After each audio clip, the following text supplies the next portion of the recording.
Senadoras, antes de entrar no assunto, senador Fleury, que me trouxe aqui, eu quero lembrar do aniversário da Lei Maria da Penha, esse marco da história social brasileira, e manifestar minha solidariedade aos concursados da Polícia Legislativa que estão aqui querendo ser reconhecido o direito, que é serem nomeados.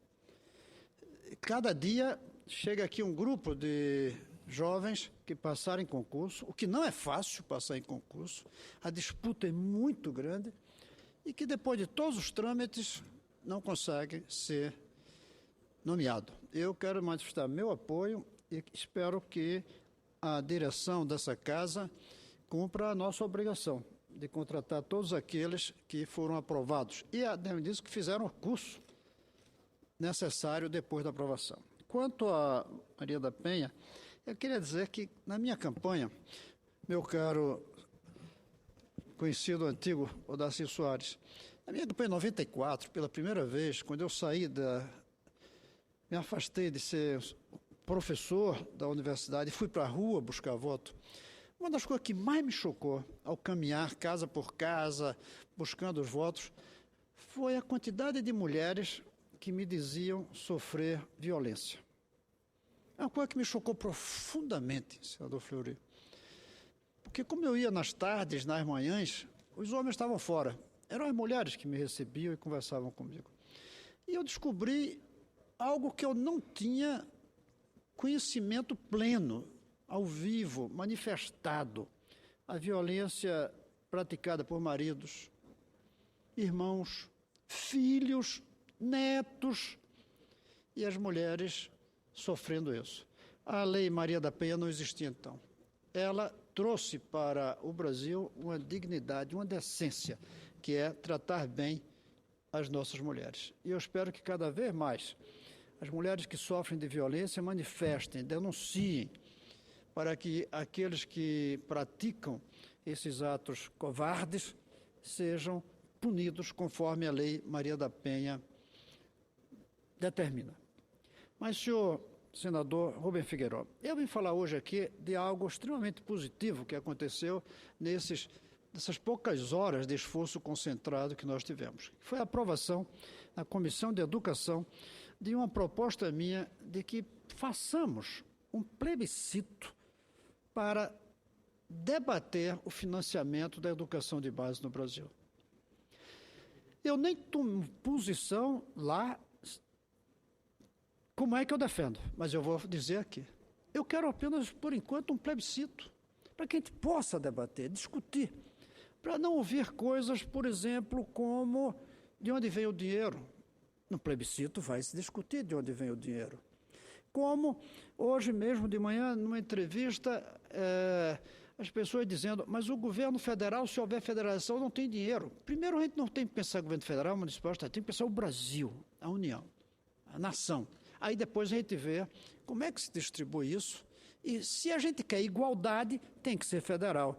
Então, se a gente quer igualdade, tem que ser federal, esse dinheiro do Brasil tem que ir para a União. E todas as contas que eu faço, e já faz anos que eu faço isso, mostram que nem os 10% do PIB são necessários para fazer uma revolução da educação de base no Brasil, uma refundação da universidade e, além disso, um grande, imenso programa amplo de educação das massas brasileiras. E isso eu vou apresentar aos senhores senadores, senhoras senadoras, logo que voltarmos, no meu relatório da comissão criada pelo senador Renan Calheiros, presidida pela senadora Ângela Portela, que é uma comissão para analisar o financiamento da educação no Brasil. Quando eu iniciei o meu trabalho, senador, eu tinha dois caminhos. Um caminho era como financiar o que está aí, como tapar o buraco, como conseguir dinheiro para pagar o piso salarial que não se pode pagar, porque os prefeitos não têm como pagar. Esse era um caminho. Como pintar as escolas, como tapar o telhado, como colocar água e luz, que tem escola sem água e luz. Esse era um caminho. E tinha um outro. À parte, senador. Um minutinho, senador, com todo prazer darei. O outro caminho era, como é que deve ser a escola ideal no Brasil? Como é? Como é que é a escola que a gente deseja? E que vai levar tempo para fazer. Mas no último ano do processo, como é que a gente quer que sejam todas as escolas do Brasil? Depois de pensar isso, calcular isso, aí que eu fui atrás das fontes de financiamento. E eu estou com o estudo praticamente pronto. Em primeiro lugar, como é que a gente quer que seja a escola? A gente quer uma escola onde as crianças sintam prazer em ir às aulas. E que fiquem aí 6, 7 horas por dia, com aula e com atividades culturais, outras atividades educacionais, pedagógicas, como dizem, se formando e não apenas aprendendo, ou pior ainda, fazendo de conta que estão estudando, que a maior parte hoje, num pacto que nós temos, os professores fazem que dão aula, as crianças fazem que assistem, os pais fazem que estão contentes, o governo faz de conta que está pagando. Tem que romper esse pacto. A escola tem que ser tal que agrade e ensine e que segure todo mundo até o final do ensino médio. Para isso, o primeiro ponto é o professor. E aí nós radicalizamos. Nós vamos defender no documento que eu vou levar aos senhores e senhoras que é preciso criar uma carreira nova de magistério. Uma carreira que seja capaz de atrair os melhores quadros da sociedade. Em que, em vez de querer ser advogado, engenheiro, médico, os mais brilhantes queiram ser também professores. Coisa que muita gente não acredita que é possível no Brasil. Tem gente que acha que isso é uma maluquice. Imaginar um jovem brilhante preferir ser professor a ser médico, a ser engenheiro, a ser advogado. Mas é assim em tantos países já, meu Deus. Por que aqui a gente não consegue? Porque o salário é baixo, primeira coisa. Então, nós trabalhamos, antes de ir buscar o financiamento, nós trabalhamos qual o salário necessário para atrair os mais brilhantes da sociedade para o magistério. E ao analisar a política salarial desse país, chegamos à conclusão que com menos de R$ 9.500 por mês, nós não vamos atrair os melhores. Podemos atrair alguns muito bons pela vocação, pelo sacerdócio, mas aí são poucos. Não dá para atrair 2 milhões de sacerdotes, 2 milhões de ultravocacionados missionários, não dá. Aí tem que respeitar o mercado. E nós colocamos, e aí fomos ver quanto custaria isso. Mas não basta isso. O professor, por melhor que seja, se ele chega numa escola desconfortável, com a cadeira cheia de prego, ou sem cadeira, como é o caso nosso, não vai funcionar. Os alunos não ficam. Hoje, uma parte das nossas escolas são verdadeiras câmaras de tortura. A gente tem que fazer com que sejam verdadeiras câmaras de conforto, de bem-estar. Por exemplo, nos estados do Norte e do Nordeste mesmo, tem que ter ar-condicionado em escola. Outra coisa que pensam maluquice. Caramba, esse sujeito é louco. Falar em professor, ganhar tão bem que os melhores queiram ser professor. E depois que as escolas não sejam quentes. Meu Deus, não tem uma agência do Banco do Brasil que não tenha ar-condicionado em qualquer cidade do Brasil. Os shoppings, tudo tem. Por que escola a gente obriga um menino a ficar às 2 da tarde no calor que faz nas nossas cidades? Os pés têm que ser confortáveis.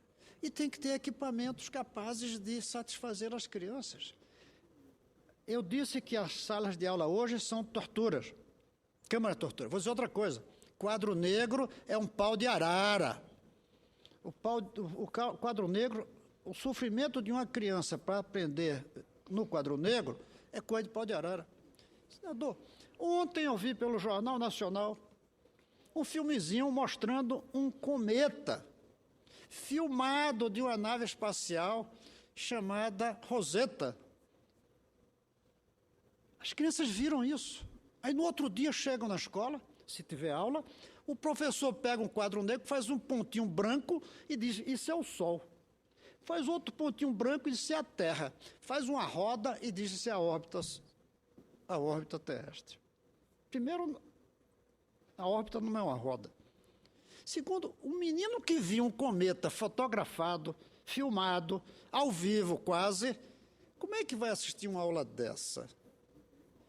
Agora, isso vale para tudo, para biologia, para química, para línguas, para matemática, que parece uma coisa tão óbvia, botar no quadro 2 vezes 2 igual a 4, é diferente de você colocar usando os modernos equipamentos, os chamados software pedagógicos. Nós temos que substituir. Esse país precisa fazer uma grande festa no dia em que vai guardar quadro negro para museu e queimar os outros que não forem para o museu. Agora, para isso, esse professor que vai ganhar bem, ele tem que merecer. Ele tem que merecer sendo selecionado entre os melhores, fazendo um curso de 1 ano, 2 anos, para mostrar que é bom, depois de concursado. Porque quando a gente pagar bem, vai ter gente que detesta a criança e vai querer ser professor só para pegar o salário. Até Herodes vai querer ganhar esse salário. E aí é perigoso para as crianças. A gente tem que fazer de tal maneira que selecione não só os melhores, mas os mais vocacionados. Com equipamentos completos, em horário integral. Pois bem, senhores senadores, senhoras senadoras, o custo hoje de um aluno no Brasil, das classes pobres e médias baixas, salvo aqueles que podem pagar escolas particulares caras, onde o custo vai facilmente a 20 mil reais, 25 mil reais por ano, e até mais que isso, tem escolas no Brasil custando 50 mil por ano. Mas uma criança pobre gasta 3 mil por ano, é o custo de uma criança. Nos meus estudos, para fazer isso que eu estou dizendo, vai custar 9.500 por ano por aluno. Não se espantem, é o mesmo número, o salário mensal do professor e o custo anual do aluno, se as turmas forem de 30. De onde vai se buscar esse dinheiro?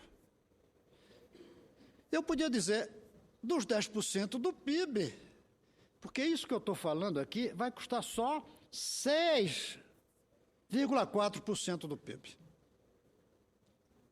Sobram 3,4%. Mas alguém pode dizer, falta a universidade. E falta esse programa que eu acho que o Brasil precisa, é um programa para as massas, para todo mundo ser educado, inclusive nós senadores.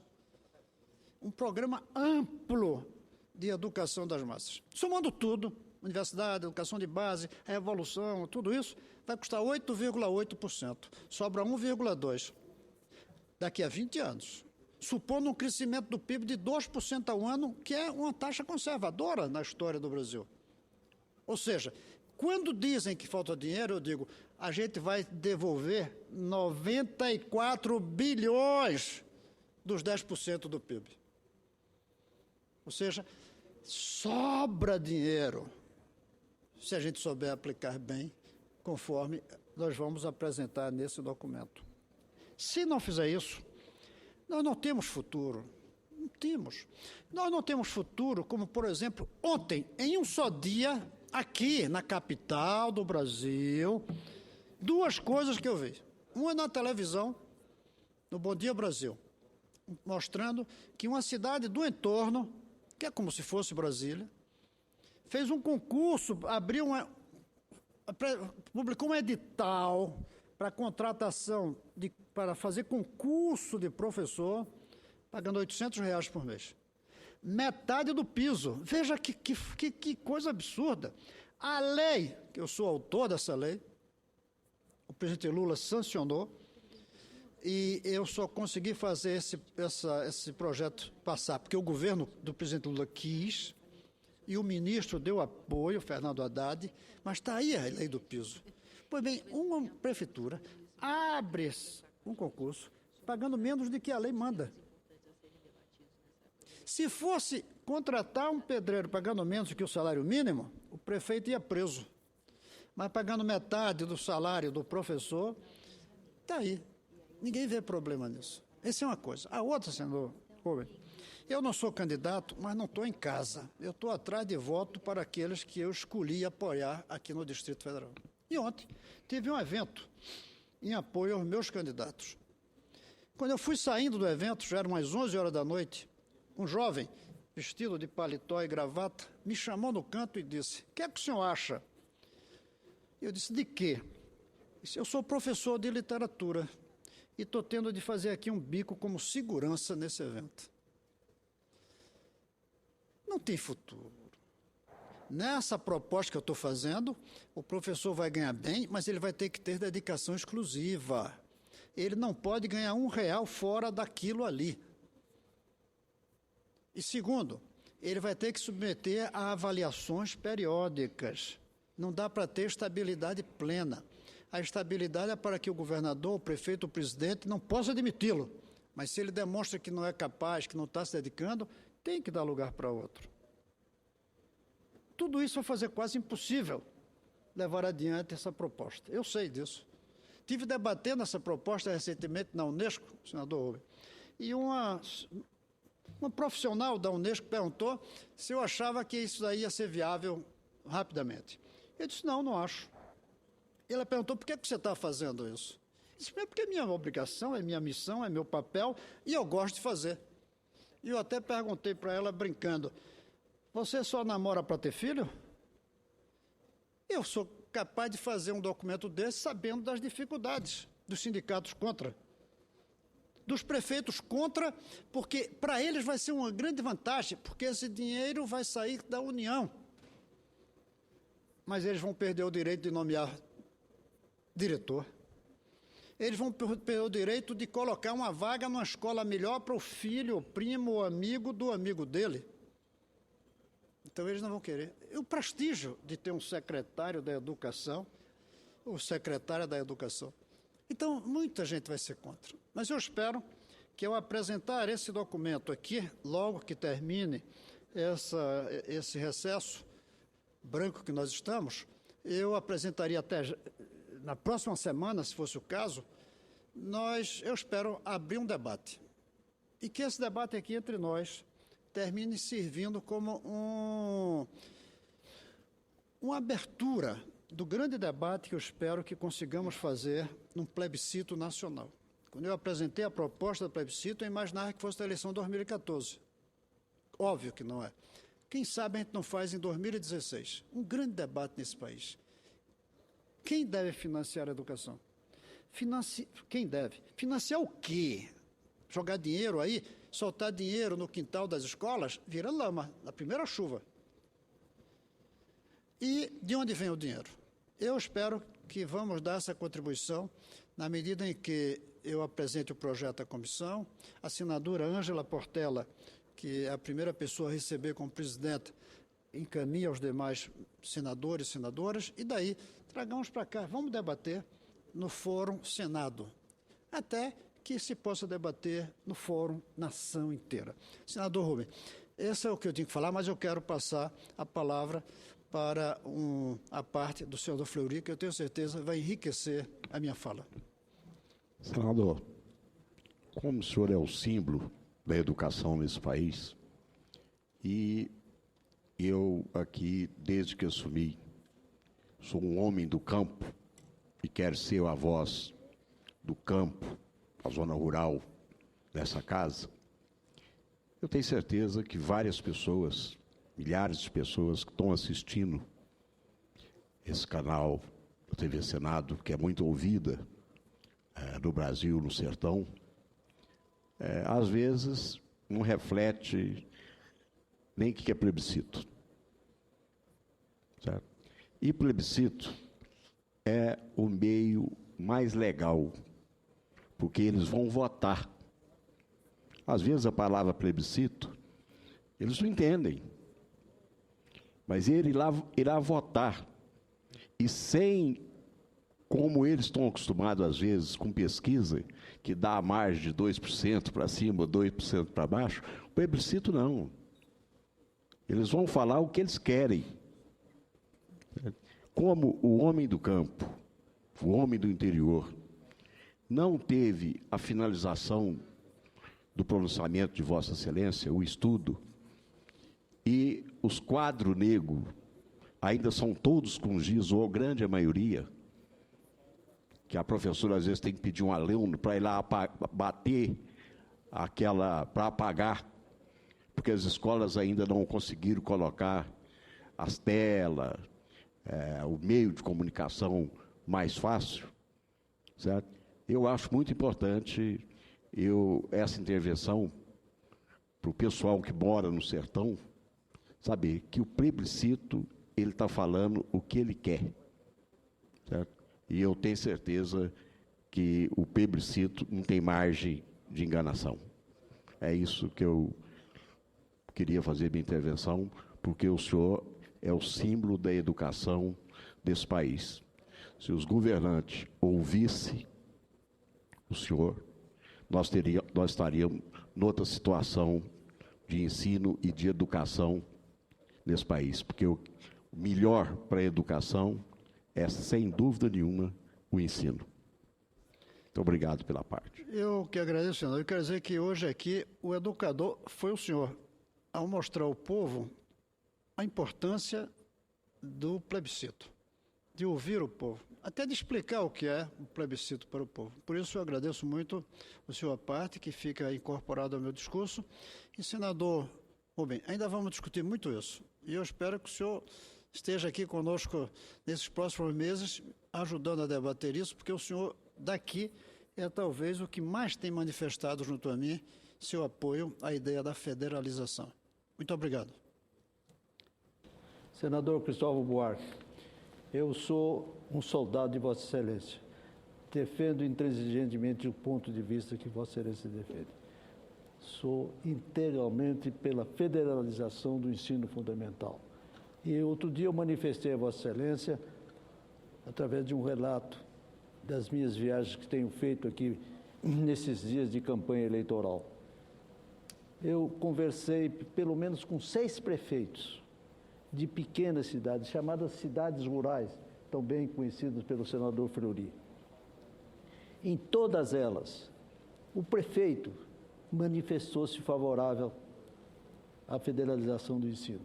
Hoje, a questão da educação nos municípios deixou de ser uma questão política, mas passou a ser uma questão política na melhor expressão dela, porque pensa na educação. E tudo isso em razão da semente que Vossa Excelência lançou, através da tribuna do Senado. Vossa Excelência pode ter certeza de que o próximo presidente da República terá como preocupação máxima analisar a proposta de Vossa Excelência e acolhê-la. É bom para a União, é bom para os estados, é bom para os municípios.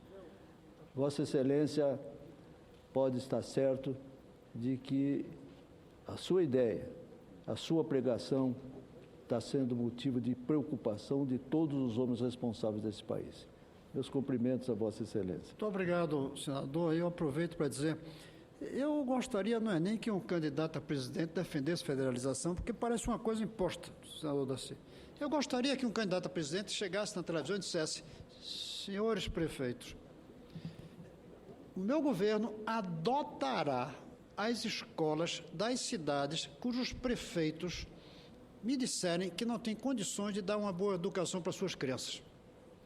E farei isso no ritmo que for possível. Se todas chegarem, não é possível. Definirei critérios. Não precisa federalizar impondo. Pode ser federalizar adotando as cidades que quiserem. Não tenho dúvida que em pouco tempo todas vão terminar adotando. Mas as que não quiserem adotar, por exemplo, um estado muito rico, como São Paulo, onde há grande resistência a essa ideia de federalização, não precisa pedir. Não precisa. Tem recursos. Muito bem, cuide de suas crianças. Mas aqueles municípios pobres, que é a maioria, esse custo que eu estou dizendo, R$ 9.500 por mês, por ano, desculpe, do aluno, apenas 0,3% dos municípios têm condições de financiar, gastando 35% da sua receita.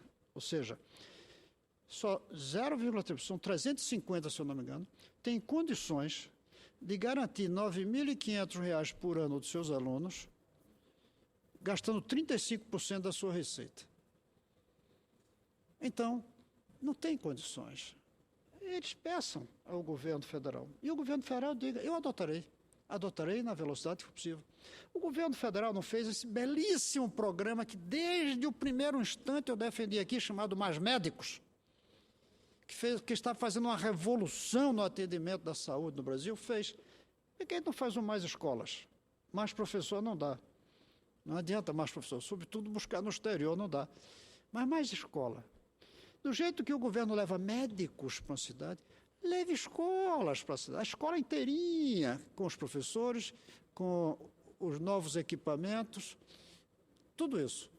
É possível, só precisamos discutir o ritmo, a velocidade em que isso deve ser feito. Era isso, senhor presidente.